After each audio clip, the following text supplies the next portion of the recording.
Welcome everyone to the 2014 Women's History Month panel featuring women figures from literature of classical Greece. We'll now introduce ourselves with our names, titles, and departments. I'm Marianne Murphy-Zarzana, and I'm a professor in the English department and director of our creative writing program. And I'm Dr. Pat Reese, and I teach art history. Elizabeth Blair from the English department. Jan Loff, the Dean of the College of Arts, Letters, and Sciences. And I'm Connie Gores, I'm the president of SMSU, and I'm delighted to be here. I'm Sarah Myrene Rapana, I'm a poet and editor. Turn over the mic. I'm Maureen Sander Stout, and I'm assistant professor in philosophy. And I'm Beth Weatherby, and I'm the provost here, and started out here in the English department, I'm very proud to say. This is too loud. Great, and I'm Erin Reps. I'm a sociology major and former Greek myth student. So if we keep this back a little bit, it doesn't do the feedback. This reading is dedicated to poet and SMSU professor Susan McLean, who teaches Greek myth and literature and has organized the SMSU Women's History Month panel for many years. The Best Disguise, McLean's first full-length book of poems, was the winner of the 2009 Richard Wilbur Award. McLean's second book of poems, The Whetstone Misses the Knife, will be coming out in June 2014 from Storyline Press. Her translations of the selected epigrams of Marshall will be published in late 2014 from the University of Wisconsin Press. She is currently on sabbatical in Rome, translating the poems of Catullus, and we are thrilled for her. We're getting little emails, and she's going to the local farmer's market, and we kind of vicariously are spending our time in Rome with her. Today we'll be reading poems written about the women of Greek myth. Our reading will include poems about Helen of Troy, Venus, Aphrodite, Cassandra, Penelope, Persephone, Medea, and Medusa. We will begin the reading with McLean's poem, Greek Tragedy. Greek Tragedy by Susan McLean. The gods have a peculiar sense of humor. Their taste in irony is never subtle. If you dismiss their prophecy as rumor, they'll kill your wife and child as their rebuttal. Be wary of the counsel they extend. They'll warn you of what's coming in a riddle, revealing that you'll meet a sticky end, but leaving out some facts about the middle. Although it never pays to have them hate you, it's not much help to have them on your side. If you are in the right, they'll vindicate you, usually just after you have died.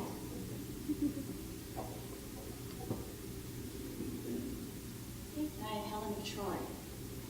Helen, whose face launched 1,000 Greek ships, had little choice in the events that propelled her to infamy. Considered the most beautiful woman on earth, she was the prize that dozens of men, the cream of the crop of Greek princes, fought the Trojan War for. Was she abducted, or did she leave her husband and go willingly with Paris, Prince of Troy? The classic stories vary, and so do these poems. Helen, by H.G. All Greece hates the still eyes and the white face, the luster as of olives where she stands, and the white hands. All Greece reviles the wan face when she smiles, hating it deeper still when it grows wan and white, remembering past enchantments and past ills. Greece sees, unmoved, God's daughter, born of love, the beauty of cool feet and the slenderest knees. Could love indeed the maid, if only she were laid, white ash amid funereal cypresses. Helen, by Susan McLean. To be the one the lightning singled out is not a gift, even if you survive. Men stare, then look away, and women shout curses behind my back. Dead or alive, I'm doomed to stir their envy and resentment. This beauty is a vacuum, that destroyed love, marriage, motherhood, and all contentment, leaving me floating, airless, in the void of too much choice and none. If I could change, I'd rather be a beggar, hideous, diseased. At least I know how that tale ends. Instead, through rich halls I drift numbly, strange, solitary, like Odysseus, that man of many dodges, and no friends. Helen of Troy does Countertop Dancing by Margaret Atwood.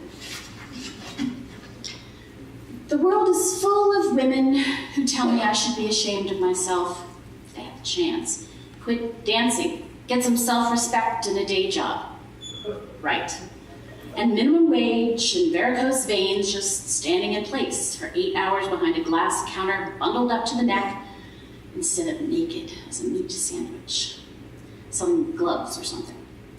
Instead of what I do sell.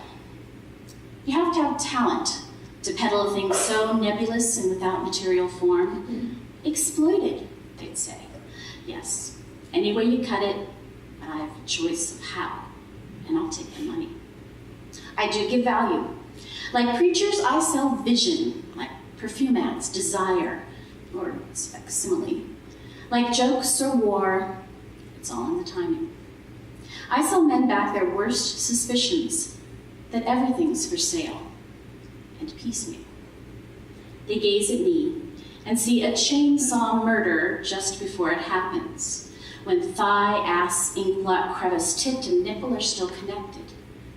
Such hatred leaps in them like eerie worshippers, that, or bleary, hopeless love.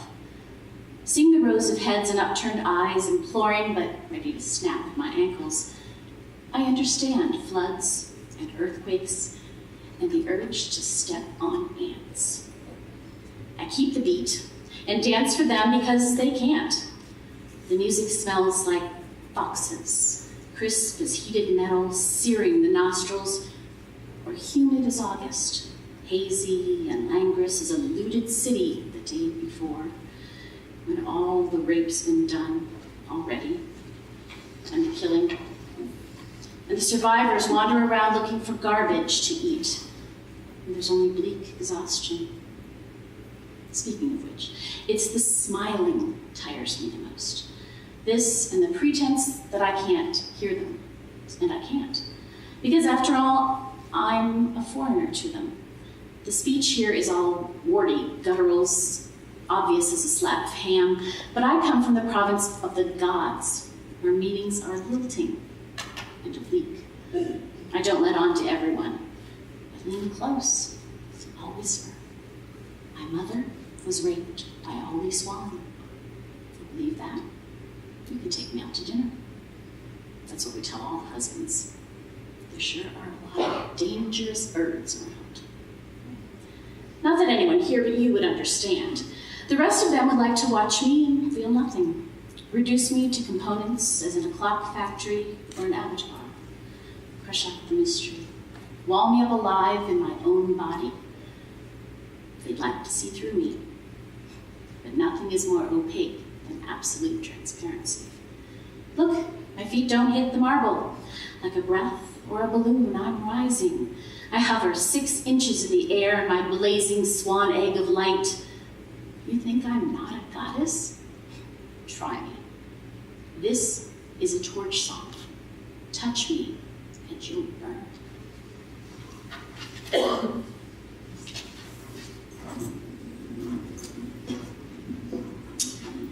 Venus, Aphrodite. Venus is the Roman name and Aphrodite is the Greek name for the same goddess.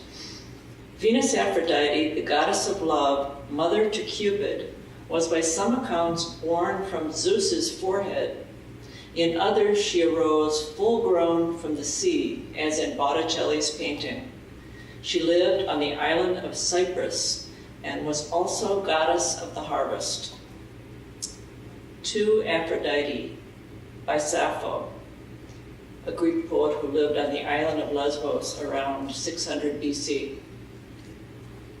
You know the place.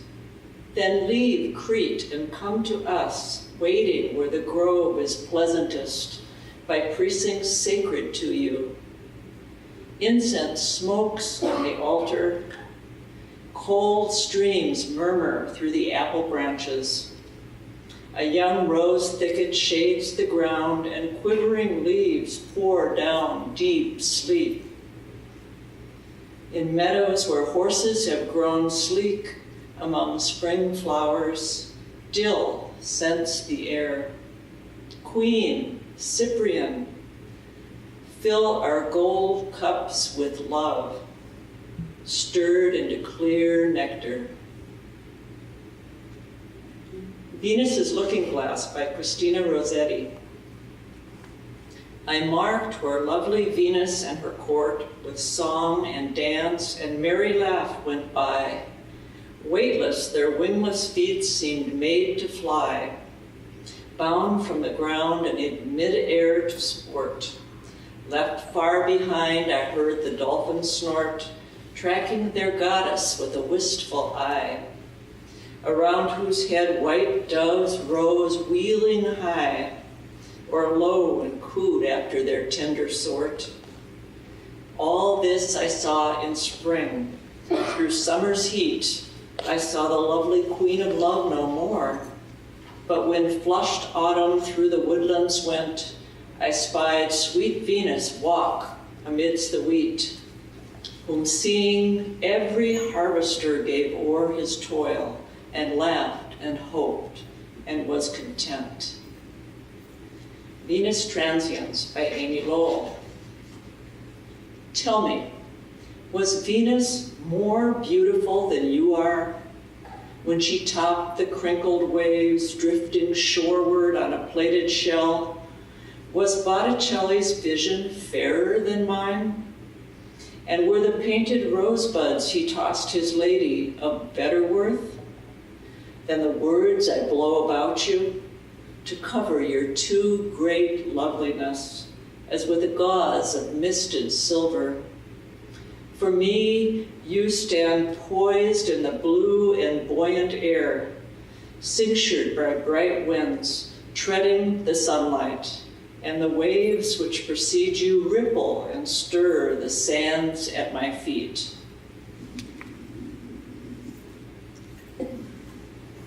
Cassandra. Cassandra was the daughter of the king of Troy. To win her love, the god Apollo gave her the gift of prophecy, but when she rejected him, he decreed that no one should believe her prophecies. When she warned the Trojans about the wooden horse, they ignored her and lost the war. Cassandra by Louise Bogan. To me, one silly task is like another. I bear the shambling tricks of lust and pride. This flesh will never give a child its mother. Song like a wing tears through my breast, my side, and madness chooses out my voice again. I am the chosen, no hand saves. The shrieking heaven lifted over man, not the dumb earth wherein they set their graves. Cassandra by Susan MacLean. Because I turned him down, the god Apollo cursed me with sight. The gift of art is not the kind you can refuse. No matter what you do or fail to do, the scenes will follow you everywhere, assault you in your dreams. Even if you could turn yourself to wood, he'd force your hardened fingertips to bud and make a garland of your silent screams. You don't believe me? Though I've heard you sneer and call me crazy, still you'd have me offer forecasts of the future. Apropos of your young daughter, would you like to hear what day she'll die and everything she'll suffer? I thought not. No one really wants to know. Cassandra by Robinson Jeffers. The mad girl with the staring eyes and long white fingers hooked in the stones of the wall, the storm-racked hair and screeching mouth. Does it matter, Cassandra, whether the people believe your bitter fountain? Truly, men hate the truth. They'd leave for meet a tiger on the road. Therefore the poets honey their truth with lying. But religion, vendors, and political men pour from the barrel new lies on the old and are praised for kind wisdom. Poor bitch, be wise. No, you'll still mumble in a corner a crust of truth to men and gods. Disgusting, you and I, Cassandra.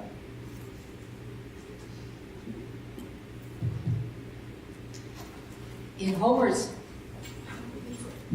Odyssey, Odysseus' wife Penelope, during the 20 years he was away at the Trojan War, warded off 50 suitors by telling them she would pick one of them once she was done weaving a web that she unraveled again each night. She is generally portrayed as the epitome of the faithful wife. But was she? The Wife of the Man of Many Wiles by A.E. Stallings. Believe what you want to. Believe that I wove, if you wish, 20 years and waited while you were knee-deep in blood, hip-deep in goddesses. I'm not much to show for 20 years weaving. I have but one unfinished cloth at the womb. Perhaps it's the lengthy, meticulous grieving. Explain how you want to. Believe I unraveled at night what I stitched in the slow siesta, how I kept them all waiting for me to finish. The suitors, you call them. Believe what you want to. Believe that they waited for me to finish. Believe I beguiled them with nightly undoings. Believe what you want to, that they never touched me. Believe your own stories, as you would have me do, how you only survived by the wise infidelities. Believe that each day you wrote me a letter that never arrived. Kill all the damn suitors if you think it will make you feel better. Penelope by Caroline Duffy. At first I looked along the road, hoping to see him saunter home among the olive trees, a whistle for the dog who mourned him with his warm head on my knees. 6 months of this, and then I noticed that whole days had passed without my noticing. I sorted cloth and scissors, needle and thread, thinking to amuse myself, but found a lifetime's industry instead. I sewed a girl under a single star, cross-stitch, silver silk, running after childhood's bouncing ball. I choose between 3 greens for the grass, a smoky pink, a shadow's gray, to show a snapdragon gargling a bee. I threaded walnut brown for a tree, my thimble like an acorn pushing up through umber soil. Beneath the shade, I wrapped a maiden in a deep embrace with heroism's boy, and lost myself completely in a wild embroidery of love, lust, lost, lessons learned. Then watched him sail away into the loose gold stitching of the sun. And when the others came to take his place, disturb my peace, I played for time. I wore a widow's face, kept my head down, did my work by day, at night unpicked it. I knew which hour of the dark the moon would start to fray. I stitched it. Gray threads in brown pursued my needle's leaping fish to form a river that would never reach the sea. I tricked it. I was picking out the smile of a woman at the center of this world, self-contained, absorbed, content, most certainly not waiting. When I heard a far too late familiar tread outside the door, I licked my scarlet thread and aimed it surely at the middle of the needle's eye once more. And Penelope by Dorothy Parker. Some of us know about Dorothy Parker, who is an American. In the pathway of the sun, in the footsteps of the breeze, where the world and sky are one, he shall ride the silver seas. He shall cut the glittering wave. I shall sit at home and rock, rise to heed a neighbor's knock, brew my tea and sip my thread, bleach the linen for my bed. They will call him brave. Brave little soul, little perpetually undressed one. Do now as I bid you, Climb the shelf-like branches of the spruce tree. Wait at the top, attentive, like a sentry or lookout. He will be home soon. It behooves you to be generous. You have not been completely perfect either, with your troublesome body. You have done things you shouldn't discuss in poems. Therefore, call out to him over the open water, over the bright water, with your dark song, with your grasping, unnatural song, passionate like Maria Callas. Who wouldn't want you? Whose most demonic appetite could you possibly fail to answer? Soon he will return from wherever he goes in the meantime, suntanned from his time away, wanting his grilled chicken. Ah, you must greet him. You must shake the boughs of the tree to get his attention. But carefully, carefully, lest his beautiful face be marred by too many falling leaves.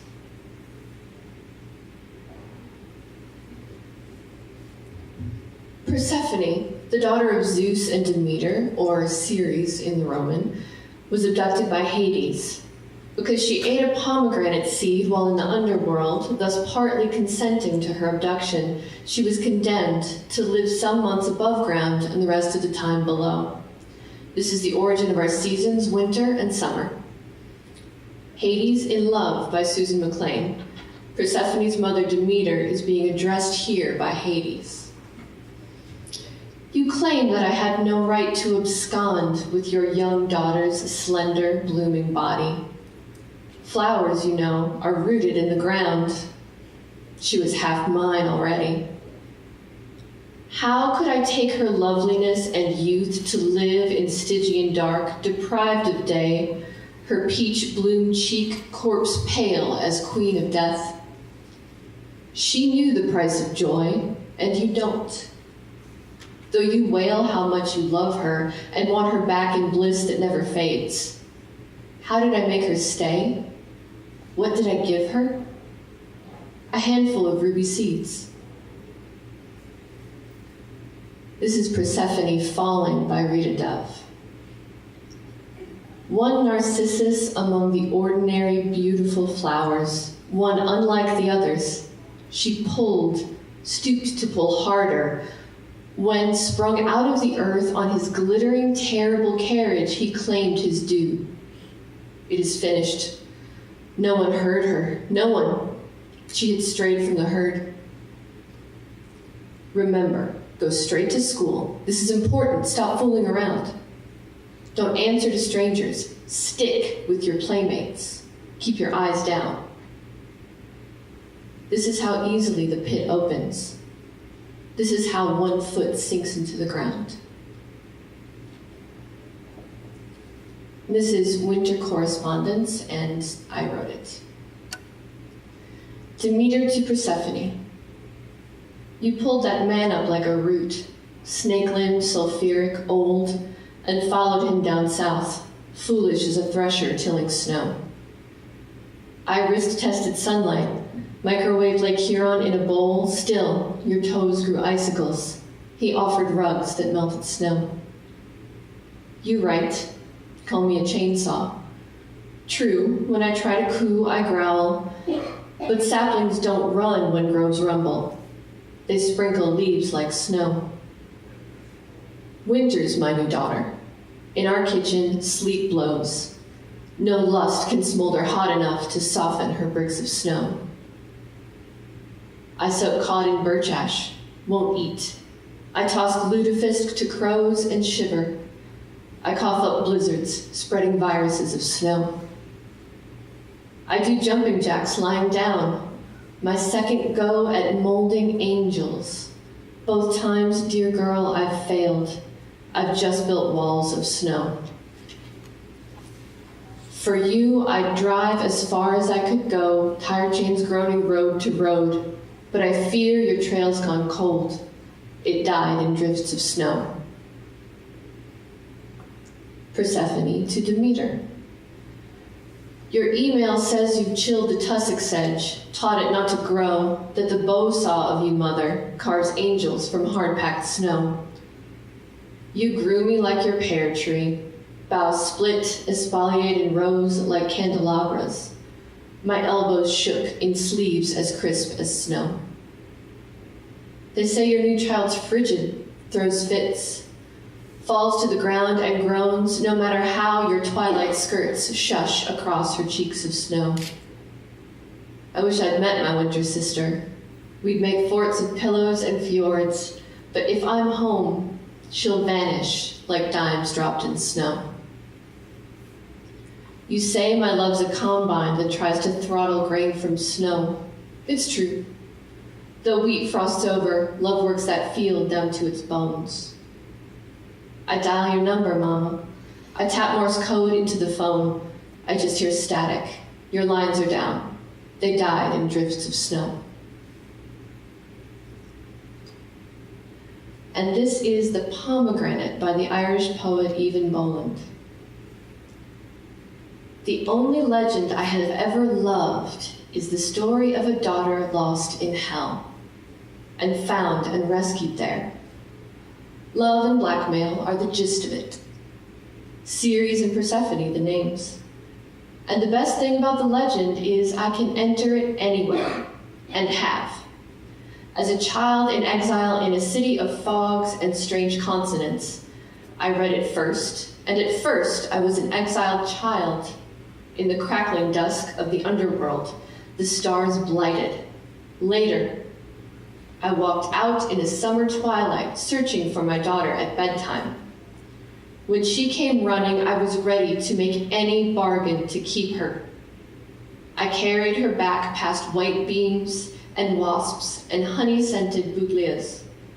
But I was Ceres then, and I knew winter was in store for every leaf on every tree on that road, was inescapable for each one we passed, and for me. It is winter and the stars are hidden. I climb the stairs and stand where I can see my child asleep beside her teen magazines, her can of Coke, her plate of uncut fruit. The pomegranate. How did I forget it? She could have come home and been safe and ended the story and all our heartbroken searching, but she reached out a hand and plucked a pomegranate. She put out her hand and pulled down the French sound for apple and the noise of stone and the proof that even in the place of death, at the heart of legend, in the midst of rocks full of unshed tears, ready to be diamonds by the time the story was told, a child can be hungry. I could warn her. There's still a chance. The rain is cold. The road is flint-colored. The suburb has cars and cable television. The veiled stars are above ground. It is another world. But what else can a mother give her daughter but such beautiful rifts in time? If I defer the grief, I will diminish the gift. The legend will be hers as well as mine. She will have it. She will enter it as I have. She will wake up. She will hold the papery, flushed skin in her hand, and to her lips, I will say nothing.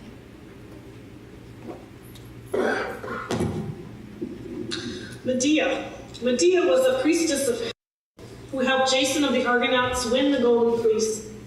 They married, but when Jason discarded her later in order to wed the young daughter of King Creon, she revenged herself by poisoning his new bride and killing her two young children, both fathered by Jason. The first poem is Aftermath by Sylvia Plath. Compelled by calamity's magnet, they loiter and stare as if the house burnt out were theirs, or as if they thought some scandal might any minute ooze from a smoke-choked closet into light. No deaths, no prodigious injuries. Glut these hunters after an old meat, blood spore of the austere tragedies. Mother Medea in a green smock moves humbly as any housewife through her ruined apartments, taking stock of shard shoes, the sodden upholstery, cheated of the pyre and the rack. The crowd sucks her last tear and turns away. Medea by Susan MacLean. You might have guessed I wasn't fond of children back when I carved my brother up. But then, with Father chasing us, it caused a good delay. Besides, I wasn't in the mood to listen to the pampered darling whine. To be sent home, he needed discipline. And as for your new bride, you might have known I'd wind up sending her a poison down rather than plead and grovel in repentance. You should have seen the little trollop dance as acid ate her flesh down to the bone. I gave you all I had, and now it's gone. So take these two, my final sacrifice to your ambition, lust, and avarice. Your sons, my bloody masterpiece. They were the one remaining knot that held me here. Don't take it as a personal affront. Some women do what you'd expect. Some don't. The photos by Diane Workowski. My sister, in her well-tailored silk blouse, hands me the photo of my father in naval uniform and white hat. I say, "Oh, is this the one which Mama used to have on her dresser?" My sister controls her face and furtively looks at my mother. A sad rag bag of a woman, lumpy and sagging everywhere, like a mattress at the Salvation Army, but with no holes or tears, and says, "No." I look again and see that my father is wearing a wedding ring, which he never did when he lived with my mother, and that there is a legend on it, "To my dearest wife, Love Chief." And I realize this photo must have belonged to his second wife, whom he left our mother to marry. My mother says, with her face as still as the whole unpopulated part of the state of North Dakota, "May I see it too?" She looks at it. I look at my tailored sister and my own blue jean self. Have we wanted to hurt our mother, sharing these pictures on this, one of the few days I ever visit or spend with family? For her face is curiously haunted, not now with her usual viperish bitterness, but with something so deep it could not be spoken. I turn away and say I must go on as I have a dinner engagement with friends. But I drive all the way to Pasadena from Whittier, thinking of my mother's face, how I could never love her, how my father could not love her either. Yet, knowing I have inherited the rag bag body, stony face with bulldog jaws, I drive thinking of that face, Jeffers, California Medea, who inspired me to poetry. I killed my children, but there, as I am changing lanes on the freeway, necessarily glancing in the rearview mirror, I see the face. Not even a ghost, but always with me, like a photo in a beloved's wallet. How I hate my destiny.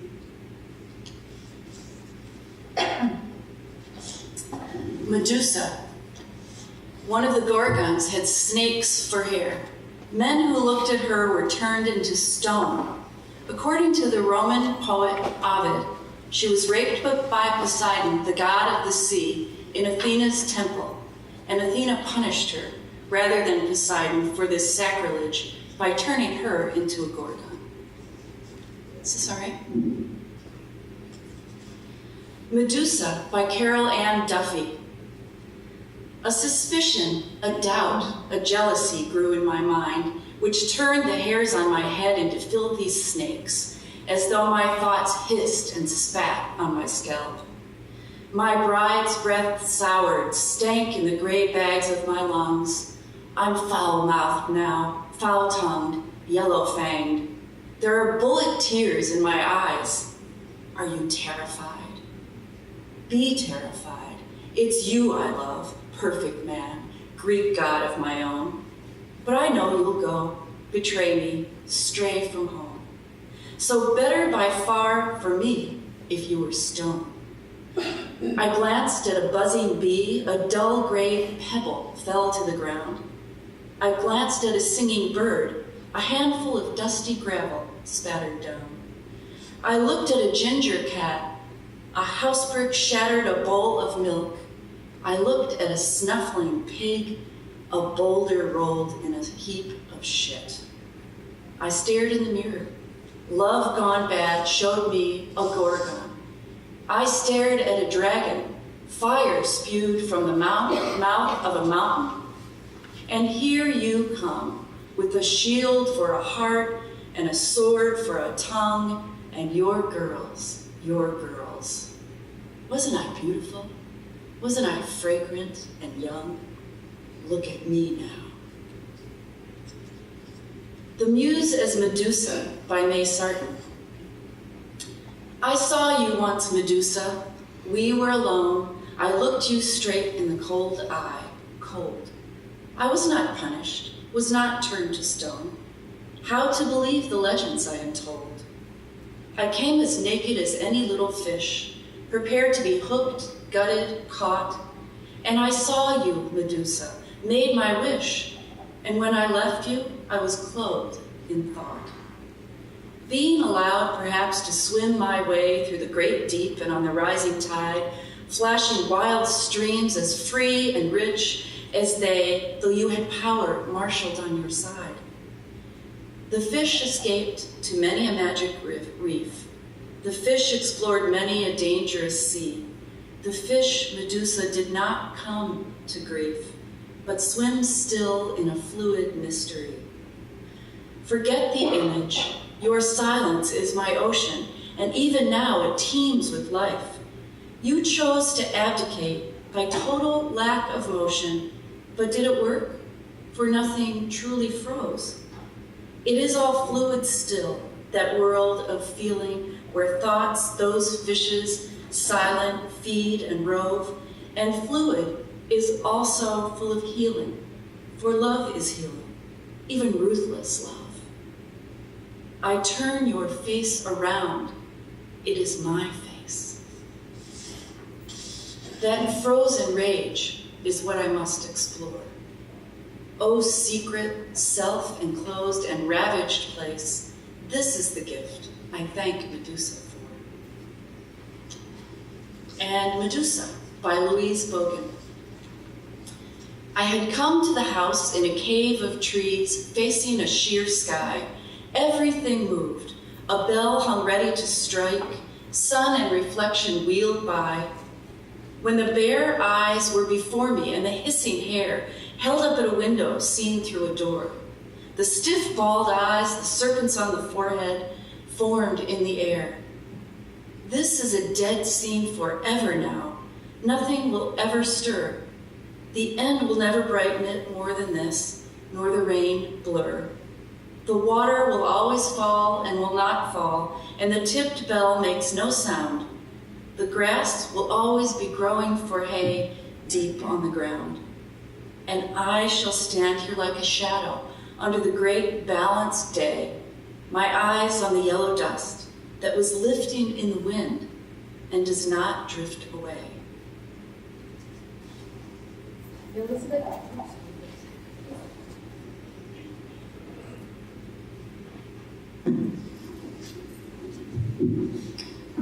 Professor Elizabeth Blair's student from her fall 2013 Greek Myth and Literature class, Erin Repp, will complete our reading with her short cycle of poems about Homer's women. She wrote them as a class project. A force to be reckoned with. Poems on the women of Homer's The Iliad and the Odyssey. In the midst of fighting, treacherous war, a hope is abiding, that soon and no more. In the midst of uncertainty, days, years, a woman is waiting, shedding many tears. In the midst of vanity, pride, and jealousy, goddesses plot in order to be. In the midst of manipulation and magic, a tale is told that borders on that of tragic. In the midst of time, a force drives on, love, lust, and pride, what characters are built upon. In the midst of a world run by men, a group continues on who have been. In the midst of the actions of their male counterparts, a storyteller named Homer set these characters apart. In the midst of a story, an epic it would seem, women are held in most high esteem. Thetis, the mother of Achilles, the pain of knowing. Life often comes to a changing of tides, a point of decision, a fork in the road. We weigh our options and choose a path.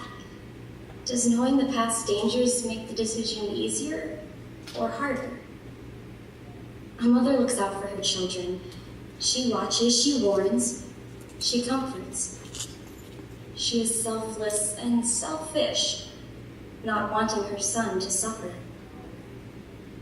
Given the gift of knowledge, the pain of knowing, glory in death, or longevity in life, warning given and unheeded, a son's decision, a mother's heartbreak, forever loved, but forever apart. Hera, Zeus's wife and the goddess of marriage, a scorned wife, questioning, suspicious, always watching. What is he doing? Who is he with? Why? Vengeful, jealous. She is his, yet he is not hers. She plots, she strikes, in hopes of teaching a lesson. They argue, they settle, they begin again. Aphrodite, mistress of manipulation. Beauty is her weapon, love her specialty. Like a puppeteer without difficulty, she pulls the strings of affection in an intricate dance of deception. Helen, a life of second chances. Given beauty, a title most coveted, most beautiful woman in the world. Given the chance to run away to a far-off place. Given the chance at a love affair, to leave those she knew behind. Given a war for her hand, nation against nation, man against man. Given guilt, a feeling so strong, unfaithfulness, betrayal, and disloyalty. Given blood for her actions, thousands upon thousands dead at her hand. Given the chance to return home, back to her loved ones and back to her own. Given the chance to begin again, not once, but twice, and eventually, perhaps, again. Penelope, bound together. Two hearts bound together in love, one journeys on, the other forced to stay at home. A life of hardship awaits the two. At home, a world of responsibility, a world of temptation, a world of uncertainty, a world of faithfulness. Waiting for the impossible, hoping against hope, watching for a sign, holding on for news, buying time, always believing. Athena, warrior goddess of wisdom, one of many titles. The goddess of war, help in a time of need, planning, plotting, fighting. The guardian of Odysseus, strength in a time of weakness, encouraging, pushing, rallying. Daughter of Zeus, wisdom in a time of uncertainty, counseling, directing, guiding. To end. So much more could be said of these tales, for you see they have many details, but every aspect has earned my respect, and so have these complex females.